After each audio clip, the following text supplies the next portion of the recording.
where you been all this time? Or when anybody asks, like, where are you from? I was at this point shouting at the screen anytime anybody asked that question. He was working in a slaughterhouse in Chicago. Remember when we first met John McClane? Argyle picked him up from the plane and took him down the Nakatomi Tower at the Christmas party. And the terrorists were overzealous, but it was sweet when they killed Ellis. And with a little help from Alan, John McClane kicked ass. Welcome back to Shat the Movies, the podcast where we answer the question, were the movies we loved when we were growing up really that good? Have you ever caught yourself thinking, why don't they make movies like they used to? Can you still remember spending your Friday night searching for the perfect movie rental at Blockbuster Video? Do you know what Blockbuster Video is? If you answered yes, then this is the podcast for you. I am one of your hosts, Gene Lyons, and alongside me are my co-hosts, Ash Stampede Cobb. Hi, y'all. And Big D Dick Ebert. Yeehaw! And each week we take a look back in time to decide if our favorite films still hold up. The movies we cover are chosen by you, the listeners, who generously commission the films you love. If you'd like to see all the movies we have covered, will cover, or want to choose one for yourself, please visit shatpod.com and have a look. At the end of each podcast, we'll provide you, the audience, with a number of wipes each movie to get off your respective butts. So thank you so much for listening. If you have not already, hit that subscribe button and share with a friend. That's how we help the podcast grow. Additionally, subscribe to our sister podcast, Shat on TV, where we review TV series such as Westworld, Taboo, American Gods, Game of Thrones, True Detective, Lovecraft Country, and Watchmen. Find all that information and past episodes at shatpod.com/TV. And finally, to hang out with us live, follow and subscribe to our Twitch channel, shatpod.com/Twitch, where we play video games, host watch parties, and edit this podcast live for you. All that being said, Big D, what movie are we reviewing today? So, Gene, in the almost 270 movie review history of Shat the Movies, today we're going back to someplace we've only gone 7 times before. We are going back to the Old West to review for one of our listeners, Jim B., the 1985 Western classic Silverado. When they wrote in and said, "Hey crew, love you guys. Where do I start with Silverado? I'm old. Westerns have always been a favorite of mine. This one is a super romp, written and directed by Lawrence Kasdan. Star-studded like a motherfucker. Kevin Kline is great in his role. Scott Glenn, Brian Dennehy, Linda Hunt, Jeff Fahey, Danny Glover, Rosanna Arquette, Jeff Goldblum, a young Kevin Costner, and a cameo by the ever-great John Cleese. The music is great by Bruce Broughton. I even have it as my wife's ringtone. I hope you guys like it. I think it's good storytelling, and of course, the Western has been done so many times, but this one stands a little higher in my regard. Thanks, guys. Jim Batten, a.k.a. King Jim 1. Well, Silverado is a 1985 Western produced and directed by Lawrence Kasdan and written by Kasdan and his brother, Mark. It premiered in the United States on July 10th, 1985, and grossed $32 million at the box office. Generally met with positive critical reviews, it was nominated for Best Sound and Best Original Score at the 58th Academy Awards. Big D, Ash, we always ask what your memories are of the movie we're covering. Today at Silverado, Big D, we'll start with you. So Jim said he's a bit older, and I'm starting to wonder how old, because he said this is a super romp.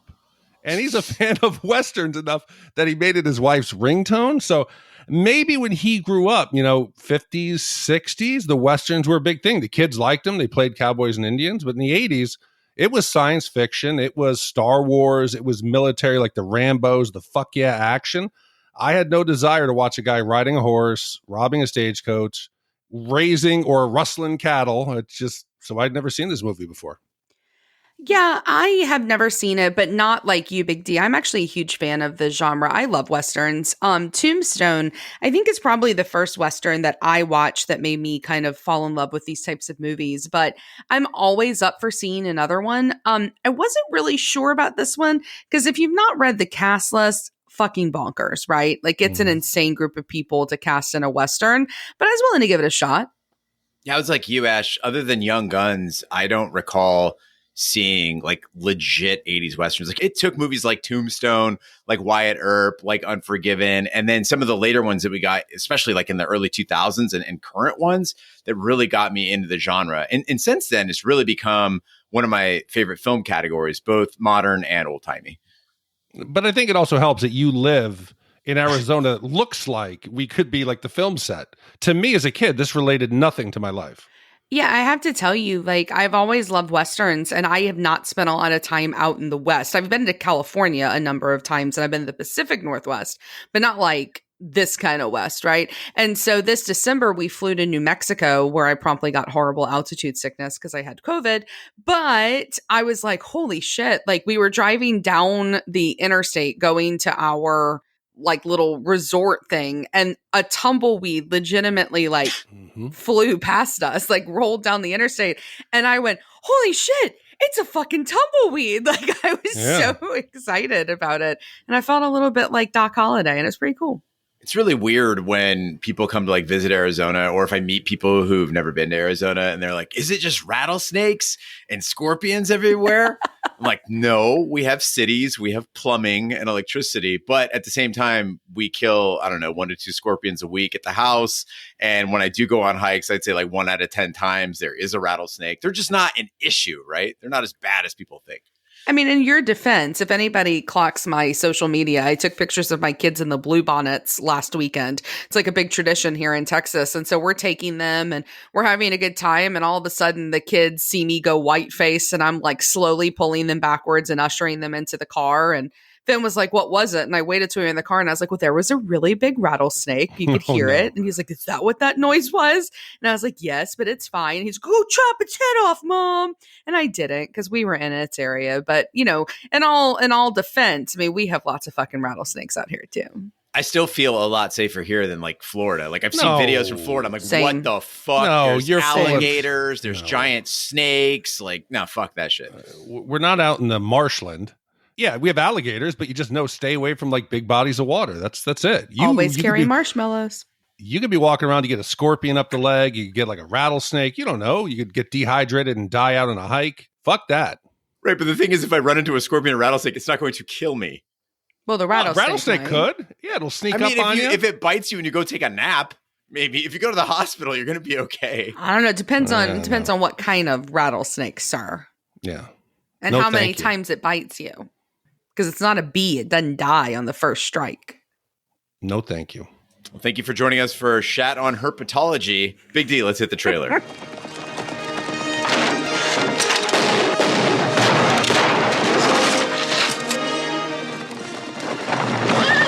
wearing my hat. What else you got that's mine? Nah, I don't want to kill you, and you don't want to be dead. You can't be that good. Let's get out!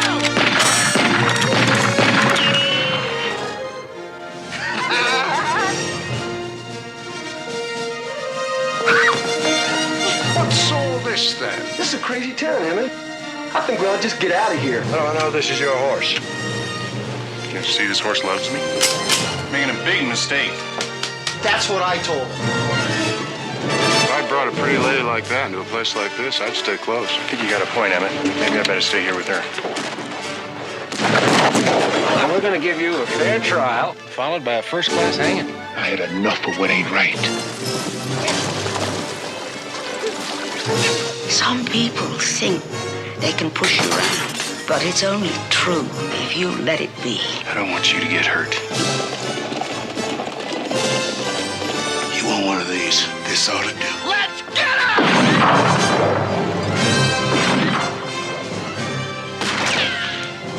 Hanging around with you is no picnic. Come on!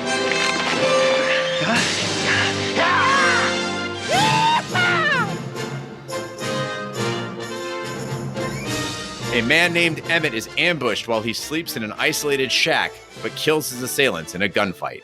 On a journey toward Silverado, he detours to Turley to meet his brother Jake. Along the way, Emmett finds a man named Peyton having been robbed and left to die. Arriving in Turley, Peyton notices the man who stole his horse and saddle and kills him. The U.S. cavalry intends to arrest Peyton until he shows that his name was in the saddle. This story is backed up by Cobb, an old friend of Peyton's.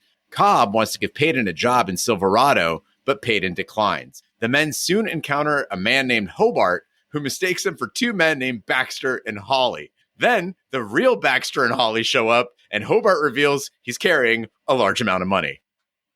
Well, after all that, I don't know about you guys, but I have to say, I kind of dug this opening scene a little bit. You've got Scott Glenn. He's out there, and I just think he's like a sexy, like white-haired, salty-looking dude. Like, he looks good still. And he's shooting, and he's being shot at in that tiny little shed. And each time he shoots or is shot at, there's like this little hole that's created. So there's this light that starts to shine through. And the longer it goes on, the more light there is. And so it just kind of adds to the tension. And eventually, dude falls through the ceiling. He's dead. And Scott Glenn goes and opens the door, and I don't know if it's just because I'm missing good TV, but like it's like the whole of the Westworld park. Like that's all I could think when he opens it. And then this sweeping score comes up and it's like Silverado. And I said, oh, okay, like I might actually be able to dig this movie because everything I like about Westerns just happened in that 3 minutes, and it got me pretty stoked for what was coming. But everything that happened made no sense. None. There's 4 guys. There's a guy in a shed. They know he's in the shed. Why not just shoot the shit out of the shed? Or better yet, he doesn't know you're there. Wait for him to walk out the door and then shoot him outside. It doesn't make any sense. That whole part made me groan. And then he's doing all these things like he's like hits the rifle and it flips in the air and he catches it. But the one that killed me was when he took his revolver and threw it on the stove. And apparently the heat of the stove made the revolver go off like some mousetrap and it shot through the roof and hit a guy. Come on. Yeah, the rifle flip was a bit much for me. It was kind of like superhero. And the sweeping score comes in. It's a trumpet. It's like, and I'm like, what is this? You're out fucking in the West. Just wait for the dude. How about you go knock on his door? Hello? You got him killed. That's it. I just love that the rifle made that noise like as it flew through the air. I was like, is this somebody like a kung fu flick or what's going on here? Right. Well, what you've got going on there, and in all fairness, the entirety of the open that I just described are all pretty typical like Western things. So this movie spends a large amount of time, and I think the listeners should be prepared that this is going to be something we bring up a lot, is the amount of time this movie spends on certain things. But it spends a large amount of time to lay down like a lot of typical like Western staples, just so you don't like confuse this for like a horror comic or a drama. It's a Western. You got the saloon with the saloon girl and like the bar guy. You got the gun shop. You got the sheriff. You got the clothes. And then you've also got the random town that's building a hanging platform exactly when our movie stars reach the town, which I have never understood about any of these Westerns. And maybe you guys can help. Is it that we're just supposed to understand that every hanging platform is being built upon the hangings that we're seeing? Or did they actually tear them down and build them back every time there's an execution? Because if that's the case, it feels like a massive waste of time and timber. It's not practical. You know, I've been to many a ghost town with many a hanging platform and scaffold, and I never really thought about this because the one that I'm seeing, because there's one there usually, but you always got to wonder, is that just the last one they built? Right. Or was that the one that I mean, my guess is that they didn't have hangings all that often. So like that's probably the first time they'd had a hanging in town maybe, or they just didn't have the technology to like weatherproof them. I think they were just rebuilding shit all the time in the West because things would catch fire or get swept away by winds. You know, one errant tumbleweed could take out a whole platform. I mean, that's a substantial investment. That's some lumber. It's not cheap to build that. Right. So I think once a town hit a certain, let's just say, threshold where crime got so bad that you said, hey, you know, we got to expand the jail. Okay, let's build the gallows. Let's do it. I think this is the right time. It's kind of a chicken and the egg, though. Like, what comes first, the gallows or the jail? But Ash, this entire movie felt to me like a 2-hour game of Western bingo. Like if you had your little bingo card, like, all right, I got saloon standoff. I got showdown on Main Street, the jailbreak. Oh, there's the ambush. There's the guy stranded in the desert. There's that hotshot kid with the 2 pistols. There's the corrupt sheriff. There's the powerful rancher. Yes. And I was watching this with the King Bee, and he asked me to share this theory with you. He believes that Lawrence Kasdan went out there and he found a decommissioned NASA computer. He just had it analyze 50 years of Hollywood data and then write its own Western. And this is what we got. Oh, Gene, it gets even better. So now we have the bingo events, you know, everything that you've listed, the hotshot kid, the corrupt sheriff, and they throw in, and I want to say, I know that the sound and the original score was nominated for an Academy Award. Thank God it didn't. But it is overly theatrical. It is cheesy. I got to play it for you. And keep in mind, this is Jim's ringtone every time his wife calls. Oh, it's my wife. I better answer the phone. Sex is coming. Oh, yeah. I'm going to saddle up. Like what? Listen to how optimistic it is. Yeah. Have you guys done Soarin'? Yeah. So now we're flying over the hills of California and we're swooping down. Uh-oh, in watch orange out, Big groves. D, a tumbleweed just flew by. Up over the waterfall. I feel like this is Soarin'. It is so bad, and they use it over the time. It is playing almost nonstop throughout the entire movie. What's Soarin'? It's a Disney ride where you're on a fake hang glider and you're soaring going from through the the East sky. Coast to the West Coast. So you're going over like the mountains, you're going down over the plains, and it's whimsical, and they sprayed like the scent of pine trees. It's like Disney did It's it. like It's the really worst explanation of this ride ever. Oh, sorry. You want to try it back? I think between this and the great movie ride, I'm feeling like I should never You, go to sir, Disney World. shut your mouth about the great classic that was the great movie ride. Rest in peace. Soaring is a brand new ride comparatively. I mean, it came out like 10 years ago and it is cheesy as fuck. He's not wrong about that, but you like kind of like hang in the air and you're like, woo! And then you go over and you sweep down over like windmills and you have to dodge an airplane and it's fun. It's supposed to make you feel overly patriotic and be like, oh, look how beautiful nature is in the United States. And that's what they're trying to do in this movie, because this song comes in like 3 flavors: horse chase, bad guy theme, and gun battle. And it is just, it's incessantly in the background. It's not ever not there. There's never quiet. And then we get to the sound, and the Foley work is so bad. Foley work works when you don't notice a difference in the sound. And for people who don't know, it's where they go back and they have people re-record the sounds that you didn't hear during the recording. Here, nothing sounds organic. Nothing sounds natural. You could picture the team. They're in their LA studio, and every time the horses come galloping, they've got coconuts like doing the horse gallop. All the punches like, and the Wilhelm screams are like over the top, like, ow, ow, and they're all relatively the same. It's and the damn endless ricochets. I did the one in the beginning, but I feel like this is like an actual scene you would hear in the movie. Hey, get down over there, Emmett. Woo! Where's my brother?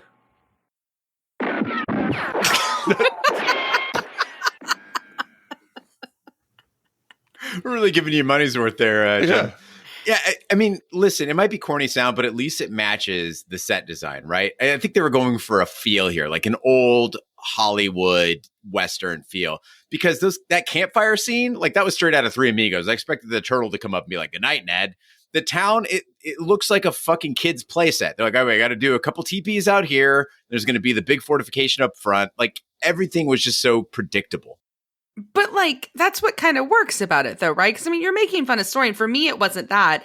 I don't know why our minds immediately go to Disney World, but for me, it was like when you ride the train from Main Street to Frontiersland and, you know, you go past the old campsites. And is it cheesy? Yes. But like, it's kind of fun. Like, I don't mind it being cheesy. The problem is the movie is so damn serious. It doesn't match the optimistic score that it has. Because if it was more like a Holes, like that movie Holes and the flashbacks in that movie, and it was supposed to be kind of cheesy, then it's fine. But here, you just can't have such saccharine sweet like optimism combined with like such like, I'm gonna be gritty and be a Western even though I'm Kevin Kline.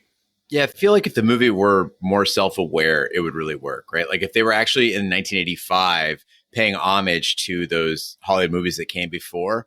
And I started to think that's the direction they were going in, because one of the things everyone knows about Westerns is that there's always glass breaking. And like someone on set during Silverado must have been obsessed with breaking glass. In this movie, if you watch it from the beginning, there are dudes shooting out windows, dudes falling through windows, bottles being smashed, snipers like taking out vases. Anytime I saw anything breakable, I knew that someone was going to shoot it. At one point before the showdown in Silverado, there is literally a guy setting up a display of fine china in front of a giant window. And I thought it's got to be self-aware, right? Did you guys get any sense that they knew that this was funny? Or do you think it was really trying to be serious? I mean, I think it's trying to be serious. They built that set in Santa Fe in 12 weeks. That is a legitimate 40 building set that they've used for like Young Guns, Wide Earp. They thought it was serious. You also forgot about the vase that is shot during the raid. There's multiple china and anything. I feel like there's only one actor, and we'll get to it, on set who was in on the joke. Well, later at a nearby saloon, Emmett and Peyton see another cowboy named Mal being harassed by the racist saloon owner. Mal beats the men until Sheriff John Langston shows up and orders him to leave town. Peyton and Emmett discover Emmett's kid brother Jake is scheduled to hang the next morning. Later, at another saloon, Peyton sees one of the men who robbed him wearing his hat and guns. Peyton kills the man, and Sheriff Langston throws him in jail along with Jake. Jake and Peyton break out of jail and escape with Emmett while Sheriff Langston and a posse pursue them. Mal shoots at the posse from behind rocks, allowing the four to escape. So I've already mentioned that I wasn't a big fan of Westerns.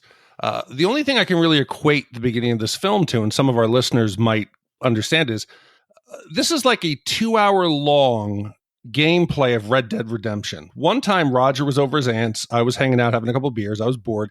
He played 2 hours of the game, which I know Gene and King B have. And this 2 hours consisted of a series of mundane cowboy tasks and then some side quests. So we got to take care of the horses. We're going to collect some animal pelts. We're going to hunt for snakes. We're going to poach cattle. We got to protect a wagon train. We got to get settlers safe. We got to fight in a saloon. You got to build your gang up. That's what you're doing. You got to scavenge for supplies. We're going to upgrade our weapons along the way. We're going to execute the jailbreak. We're going to escape the posse of the lawmen. We're going to hide in a remote canyon. It's boring and it's not something that's exciting. I understand we want to show the journey of someone physically. I didn't need to see them almost ride their horse. We're leaving town. We're still riding. We're still riding. We're getting into town. Every transition was about a 5-minute horse ride. Yeah, I think it's a really fair critique what you're making, but more so than that, I think you've forgotten the most egregious of all this, which is the amount of time that they spend on these long stares that cast members do toward each other. And you've got staring to brood, you've got staring in a way of longing, you've got staring to be cool. And I bet if you added all of them up, it's like 25 minutes of this very long 2 hour and 12 minutes that could have just all completely been stripped out of this movie. And more so than that, I talked earlier about the casting. So Kevin Costner, let's talk about him, right? Costner is somebody that I could imagine being in a Western for sure. But this Costner is a different type of Kevin Costner than I personally have ever seen. I was not expecting him when I found out he was in this movie to be this type of role. Because I get that he's meant to be this kid brother figure. But guys, I was so turned off by his performance and the character the second in that first scene we meet him. And he's monkey bar climbing on the ceiling of his cell. And I complained on our Young Guns episode about how I'm not a big Emilio Estevez fan, but I would take Emilio any day in Young Guns and how annoying he is in that movie over this Kevin Costner performance. Was I the only one who felt that way?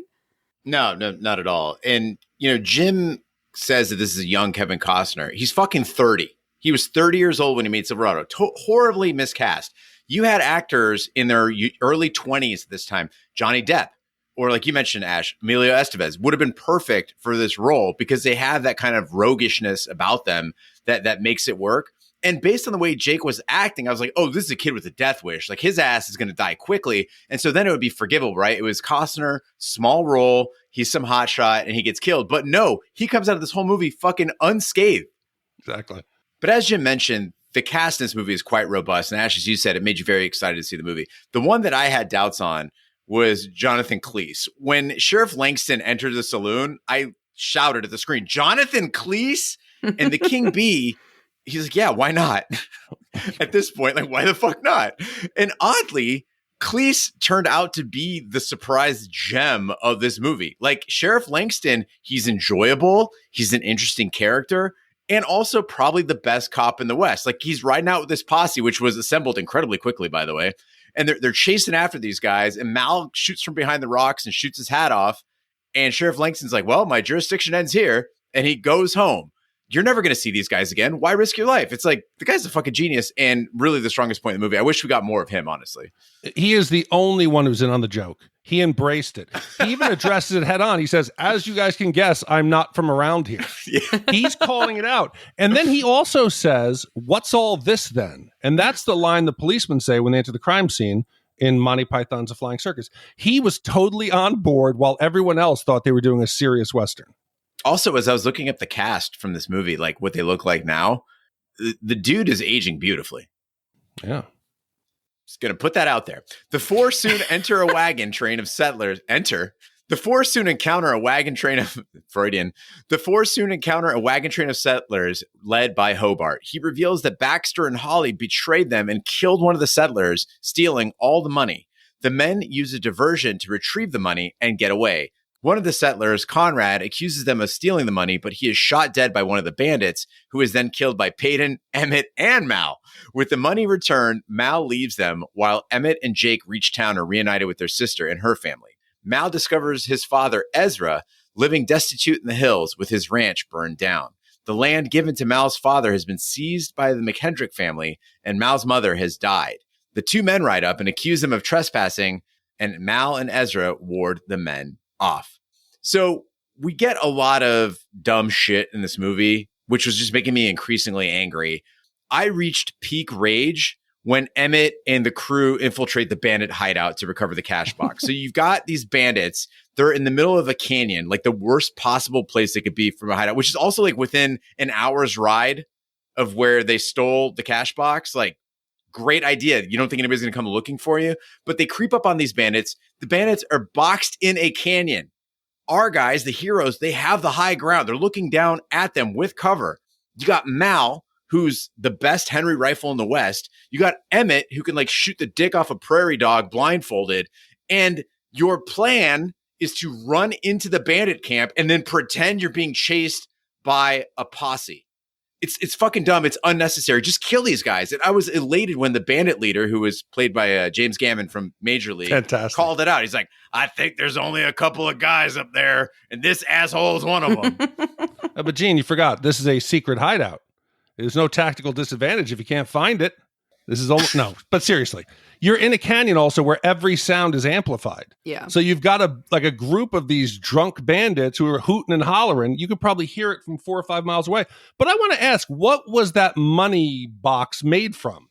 Because they just tied a rope around it and dragged it behind a horse at full speed over rocks and yet I was expecting for that shit to just open up.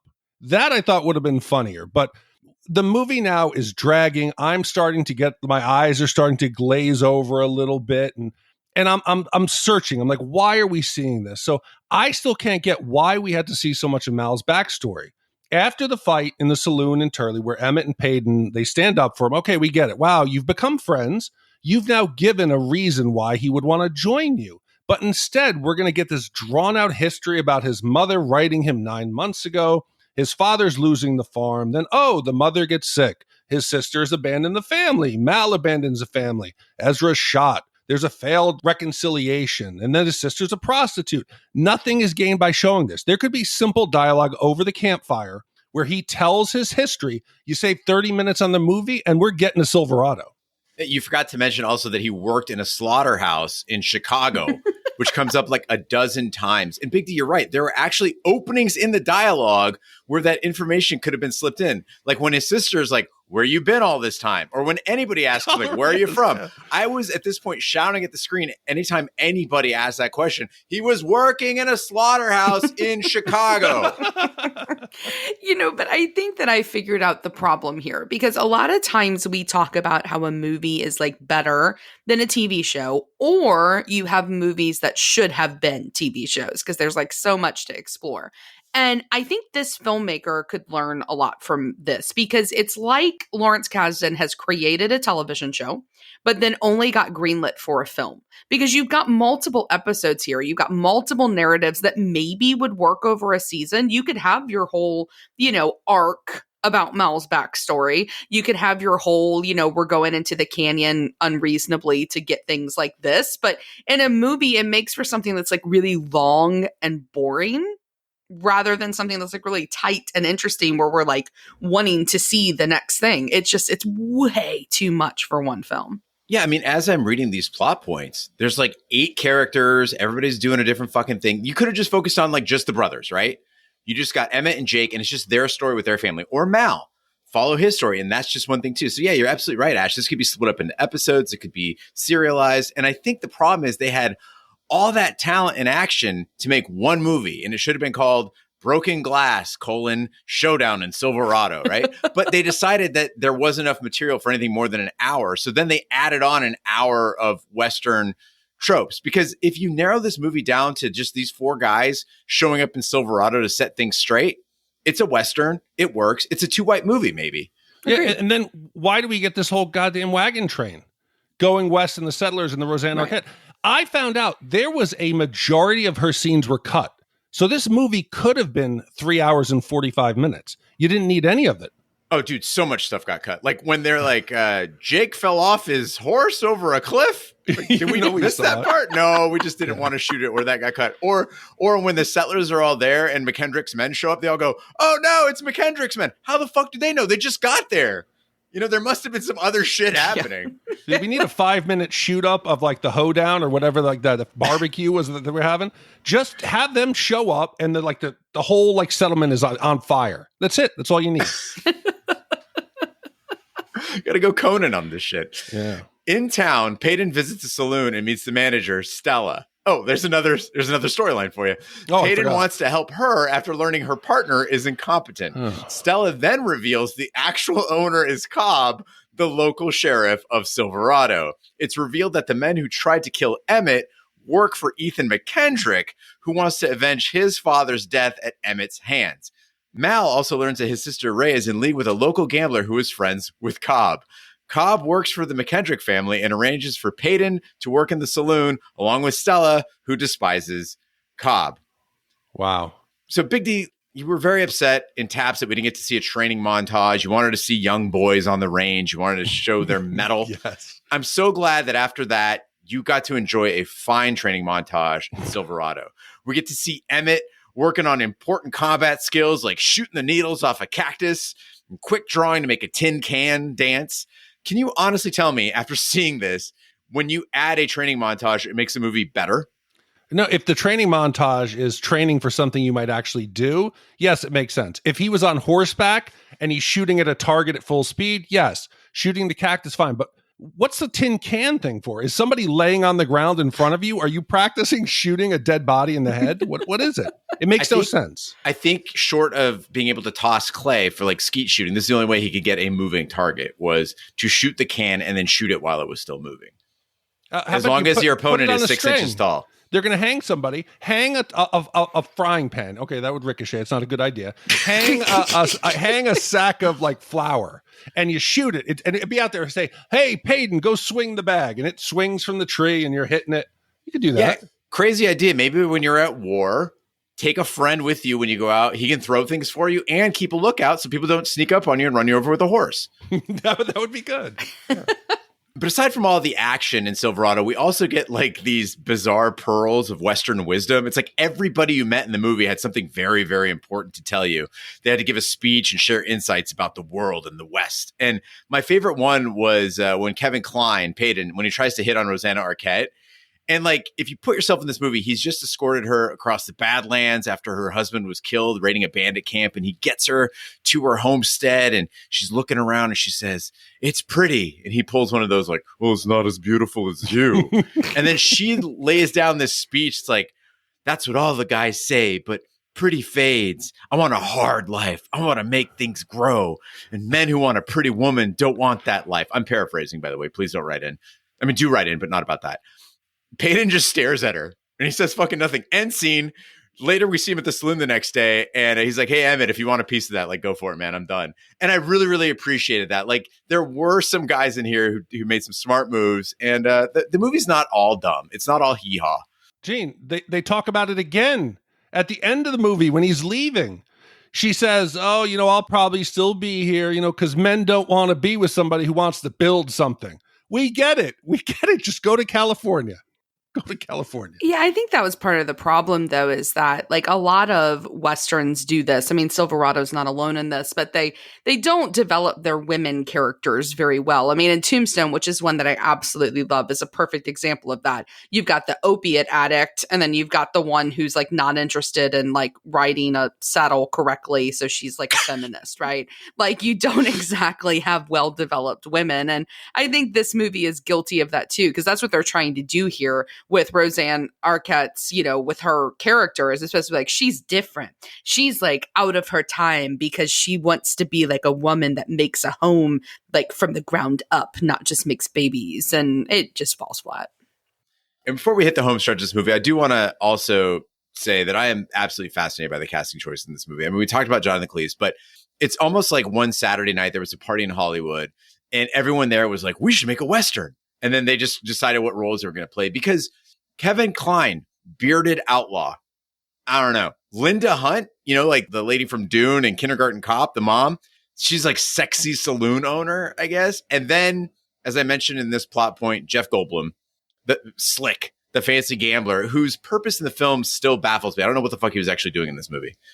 Yeah, but like, come on, guys. Like him in that fur coat with that great, like, trimmed cowboy hat with the one side flipped up. Like, any excuse to see that Goldblum, like, I will take. I'm glad we saw this movie just for him. But it makes no sense. And Gene, let's just play like a theoretical experiment here. You could switch up the characters and the roles, and the movie would be no worse or no better. Let's have Danny Glover. He will be Sheriff Langston. Okay. Let's have John Sheriff. Yep. Let's have John Cleese be Mal. He's come over from England. His father was run off the land. He is now Mal. Let's make Scott Glenn Payton. That's a quality swap there. Yeah. Kevin Kline is now Emmett. It's all working. You could do it. They're interchangeable, but it's just so odd. So odd. When McKendrick's men murder Ezra and kidnap Emmett's young nephew, Augie, Mal, Emmett, Payton, and Jake stampede McKendrick's cattle to provide cover for a raid on his ranch in which most of the bandits are killed and Augie is rescued. McKendrick escapes to Silverado and the four men return to town to end the corruption. Jake is hunted by Tyree, Cobb's right hand, and another deputy, but he outsmarts and shoots them dead. Mal rescues Ray from Slick and stabs him fatally with his own knife. Emmett kills McKendrick during a battle on horseback, and Payton outdraws Cobb in a showdown in the street. After saying their goodbyes, the group split up, and Payton becomes the new sheriff of Silverado. Okay, so we've now wasted 30 minutes on Mal's backstory. We didn't get any backstory really for any other character.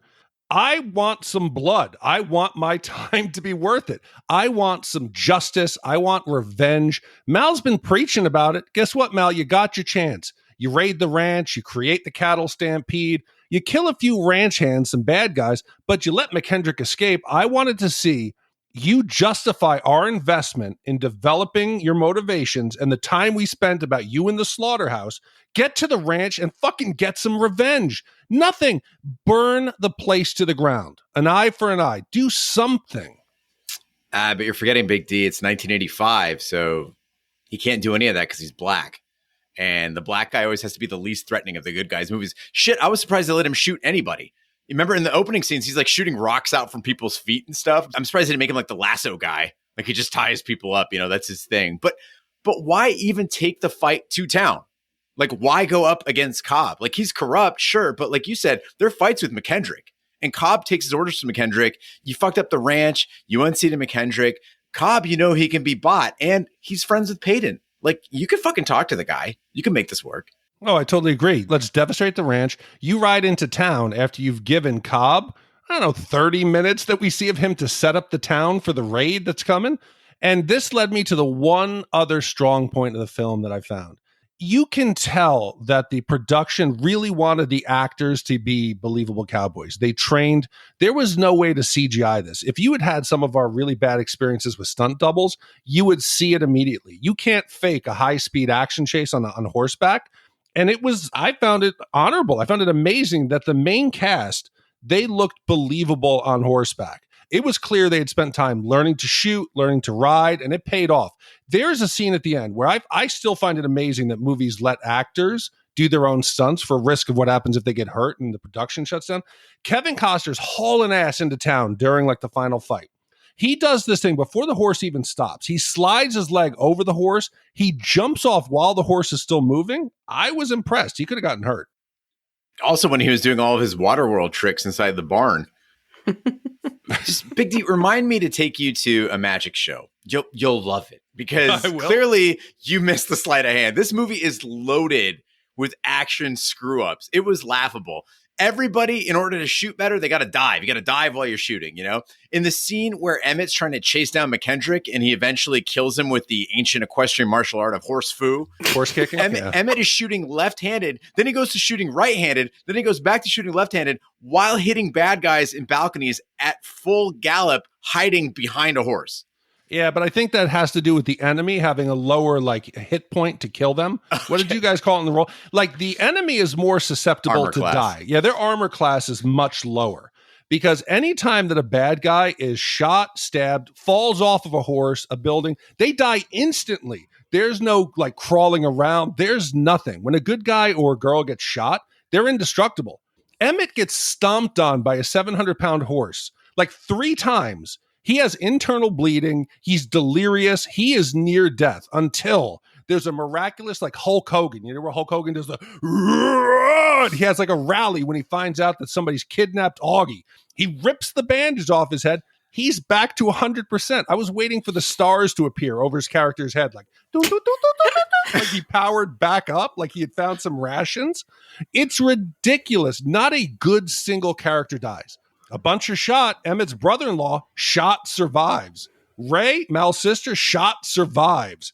Every single bad guy dies. It's laughable.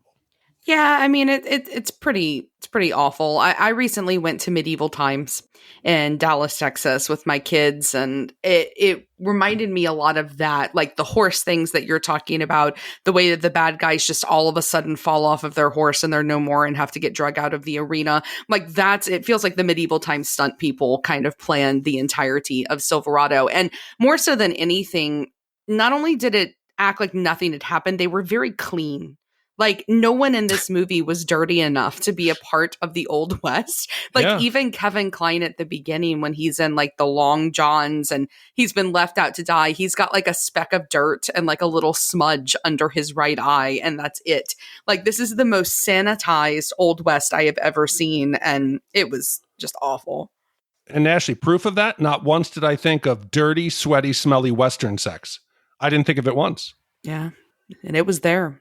Yeah, this is bordering on Three Amigos when they were riding around causing all this mayhem. They're ha ha, smiling at each other and stuff. And when it's all over, they look like they just walked out of I don't know, the fucking Laugh Factory or something. Everybody's got grins on their faces, and they don't seem at all committed to the reasons why they were fighting in the first place.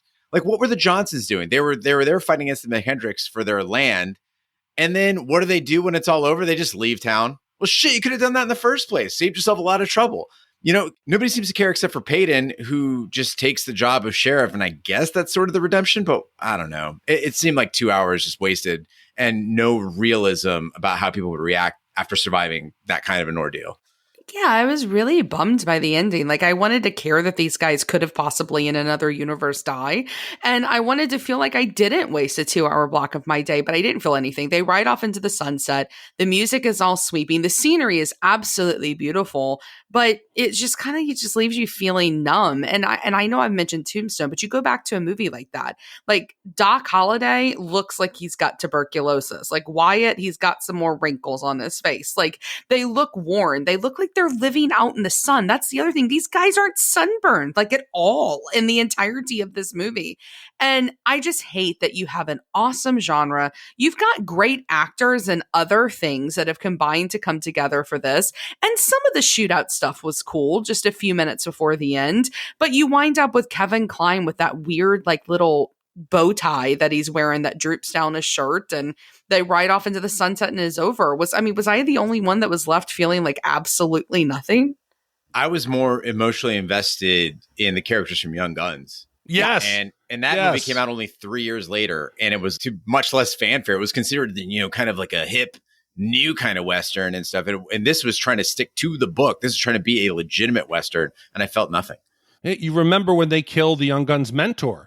You emotionally feel their rage. You understand it. Here, it was. I would have rather watched 2 hours of the settlers building an encampment, or another gallows. Either one. Yes, anything. Yes, let's make Home Improvement. In today's episode, 2 hours of building a gallows. Either one would be acceptable. I mean, guys, apparently we needed a trunk with a tiny Emilio Estevez to pop out of it after falling from the second story. I would have taken that anytime. No. Yes. Or Native American Spirit Guide. I would have taken either one. Well, now is the time we give our wipe scores for Silverado. The wipe scores are our way of telling you how many wipes this movie takes to get off your respective butts. 0 wipes is a perfect movie. It's a drink of the good stuff from behind the bar. And 5 wipes is an absolute disaster. It is Brian Dennehy's colon. Big D, we'll start with you. What is your wipe score for Silverado? I'm going to keep this really simple and sweet. Great actors, bizarre casting. The set design I thought was fantastic. It looked, the attention to detail was there, but it's long and boring. I don't know why anybody would watch this. I'd rather watch any of the other Westerns we've done. This is a 3 wipe movie for me. I appreciate this movie as a unintentional joke, right? Like it would work as a Rocky Horror Picture Show style audience participation event because there's a lot for you to mock while watching it. Like this is a movie that I would love to get like the 2 of you together and the King Bee, throw back a couple beers and watch this movie, maybe even do some shots. And there's so much to mock. I mean, just openly mock. Bandits with eye patches wearing masks to disguise their identity. You know, it's Patch Guy. He's the only eye patch guy in town. Danny Glover, not knowing how rifles work, constantly holding them at his hip for some reason. Kevin Costner hiding under the ramp behind the bar when no one looked behind the bar and then getting up, walking out without cover and killing 2 men. Unlimited ammunition, an undiscoverable hideout for the Johnsons where they're burning a campfire literally 50 feet from the creek where the guys are trying to figure out where the hideout is. It's not a good movie. This is a bad movie that is salvaged by some standout performances. I thought Kevin Kline was pretty good. I think Jonathan Cleese was pretty good. And it had a genuine desire to be fun. I really believe that. I think the movie was trying to have a good time. It just got carried away with itself. So for me, I'm with you, Big D, 3 wipes. I think you guys are being far too kind to this movie. This movie does the cardinal sin of wasting potential. Yeah. And there's massive potential here from your director to your cast itself, to the genre, to how beautifully this is shot, like the cinematography. Like you've got all the inner workings of like what should be an okay film. And then it breaks a second cardinal sin in the sense that it's so fucking boring. Like this movie is so boring. It has been a long time since we've watched a movie that I've like had to like force myself to finish it. And also Kevin Kline in a Western, weird. I'm saying it's 4 wipes. All right. With 3 wipes from Big D, 3 wipes from me, and 4 wipes from Ash, that gives us an average wipe score of 3.3 repeating wipes for Silverado. So Gene, with a wipe score of 3.33 repeating wipes, that now ties this in the 209 spot with Lost Boys, Caddyshack, Videodrome, Bad Boys, Explorers, Star Wars The Phantom Menace, Hook, and Rudy. Lost Boys. I'll be honest, I felt immediate buyer's regret when I gave my 3 after Ash said that. I'm going to leave it for now, but Ash, I think you're right. Thank you. The time between me giving a fucked up wipe score and realizing it, this is the shortest ever. After it came out of my mouth, I realized this should have been a 4. Are we there yet with Red Dawn? No, that'll never happen. Okay. I love America. I mean, I think my generosity stems from the fact that I watched it with the King Bee, which makes everything more funny. So it's like I had a good time, but I think that you can give a more lenient score to a movie that is just so fucked up that you're laughing. Whereas, with something like a Blade Runner, it's so serious. There's nothing to laugh at. See, I felt the exact opposite in this. And maybe it's because I wasn't watching it with the King Bee. Maybe it's because I was watching it by myself. But I didn't find that it's so bad it's funny. I found it's so bad it's boring. I just need to watch more stuff with the King Bee.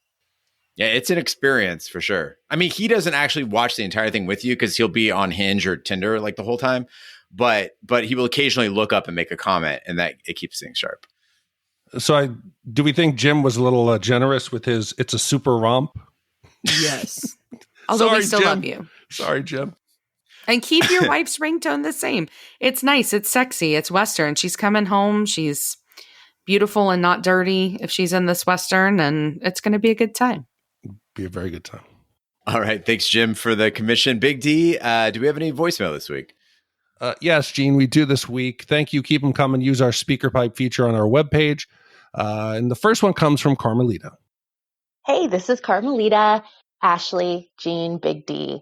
I just wanted to let you know it made my heart so happy listening to your review of Jacob's Ladder. It's not an easy movie to talk about. So much to unpack. Talking about death is not always easy for folks. And you guys nailed it. Zero wipe episode. It was such a joy to hear you talk about one of my favorite movies. I'm glad that you enjoyed watching it and that it sounded like an enjoyable conversation that you had. And I just really appreciate all that you guys do to bring us excellent podcast episodes every week. Thanks again. Love you guys. Bye. You know, I appreciate any kind words from any listener, but when you get compliments on your podcast from someone who does podcasts, I think it's like if you were like a musician and another musician digs your music. It's just a little more special. So thanks, Carmelita, so much for the kind words. It really helps me going forward and knowing that I'm doing, something good. Well, and not just a podcaster, but also just like a freaking cool human being. Mm-hmm. Like when you get compliments from somebody that like speaks the same language of life as you do, or that you hope you do because you're not quite as cool as they are, it's also a huge compliment. So thanks so much. So our next voicemail comes from Leilani from the North Shore. Hi, my name is Leilani. I am from the North Shore, and when I heard Jeff's admission for the North Shore movie, I have to 100% agree. I have 4 to 6 copies of it on every platform. It's been my favorite movie since I was 7 years old. I grew up there, and it's kind of neat to see my family in it. And I would love for you guys to review it. Again, I just love that movie. Thank you so much for everything you do. I love your show. I listen to it all the time. Take care. Aloha. I've never seen the film, so people love it. I remember it being a big thing where the people who had the poster on their wall in like college were like the cool kids. They knew something not everybody did. Yeah, I think, I'm more inclined to do it just because I think the protagonist is like an Arizona surfer. So, got that connection. He's survived rattlesnakes. He survived scorpions. Now he's going to take on the big one, the North Shore. Do they call the mainlander, do they call him Howley? Hey, Howley, what you doing, Howley? Is that what they call us? I don't know. That's either Point Break or the North Shore, but somebody's called Howley. What's up, Howley? What you doing, Howley? Which means like mainlander, but we'll see. And Gene, our final voicemail comes from one of our platinum level supporters, Steve. Hey, Shat crew, it's Hot Sauce Steve. So not only did I win the Fantasy Football League, I also managed to win the Fantasy Basketball League. To pick my movie, I went on Twitter and threw a poll out there, and the winner is Teen Wolf. I really don't remember much about this movie. I think I watched it on TV when I was a kid. I know it has Michael J. Fox riding a car at some point or the roof of a van. It involves basketball, and he's in high school. Other than that, no clue what the movie really entails. So have fun. It's probably not great. Maybe it is. I don't know. But yeah, basketball winner and football winner. Have a great day. I think it also involves a werewolf. This might be the movie that I've gone the longest since seeing.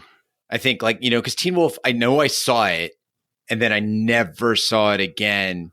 I think this might be because it came out in mid 80s? Yes, definitely mid 80s. 85, right? Yeah. So I probably saw it at age 5 or 6 and then never watched it again. So I'm really excited about this one. I'm going to have so many fucking questions. How do you let a werewolf play basketball for the high school? Okay, I remember this movie was a big hit and they were going to do a sequel, but Michael J. Fox refused. So they got, was it Jason Bateman, who plays in part 2, I believe. That's who I think. That's a get. In Teen World, but at that point, he wasn't the Jason Bateman. But that I think they call it Teen Wolf 2. Oh, like TOO? Yes. Oh, God, they do. Yeah, it's just Bateman. Yeah. Yes. And there was car surfing, I believe, is what he does in the movie. And there's a big outcry of parents afraid that, it's become this big, viral thing across the country where kids are going to be surfing on the tops of cars. Just as wolves. Yeah, just as wolves. But that's it for our voicemails this week, Gene. And I got to tell you, people, I say this a lot, and people might think I'm full of shit, but next week, it is a big, big week for Shat the Movies. We are reviewing, I'm getting tingles just thinking about it. Gene, next week, a half mortal, half immortal is out to avenge his mother's death and rid the world of vampires. The modern-day technology advanced vampires he is going after in search of a special blood type needed to summon an evil god who plays a key role in their plan to execute the human race. This came out in August of 1998, and I'm hearing the music in my head. Oh, this is a good one. La Magra. Yes. Well, thank you, Jim, for commissioning Silverado, and thank you, Steve, for commissioning next week's movie. And thank you to all the commissioners who make this podcast possible. That concludes this week's episode of Shat the Movies. Be sure to follow us on social media and share it with a friend. We're on Facebook, Twitter, Snapchat, and Instagram at Shat the Movies. You can email us, host@shatthemovies.com. Leave us a voicemail on our SpeakPipe feature that's at shatpod.com. You can support the podcast by shopping our Amazon affiliate link, buying our merch, or commissioning your own movie. Find all that information by visiting the website, shatpod.com.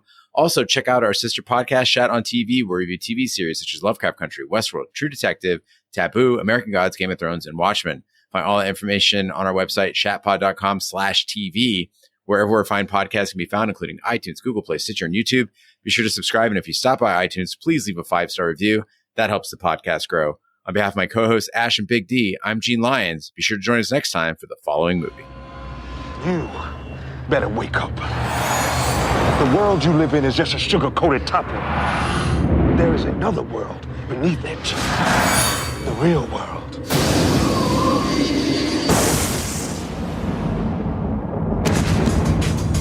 For thousands of years, they have existed among us. You keep your eyes open. They're everywhere. Chances are you've seen them yourself and didn't know it. A secret nation. Our livelihood depends on our ability to blend in. With a lust for power. We should be ruling the humans. These people are our food. They've got their claws into everything. Politics, finance, real estate. There's a war going on out there. He makes the weapons. I use them. Now, one will lead them to conquer mankind. Tonight, the age of man comes to an end. We're gonna be gods. And one will try to stop him dead. There are worse things out tonight than vampires. Like what? Like me. Half human. Blade's mother was attacked by a vampire while she was pregnant. Half immortal. You got the best of both worlds. All our strengths, none of our weaknesses. He is their greatest fear and our only hope. It's open season on all vampires.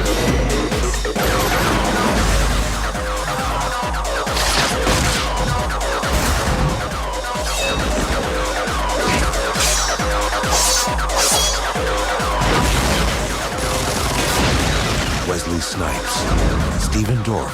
You're one of them, aren't you? No, I'm something else.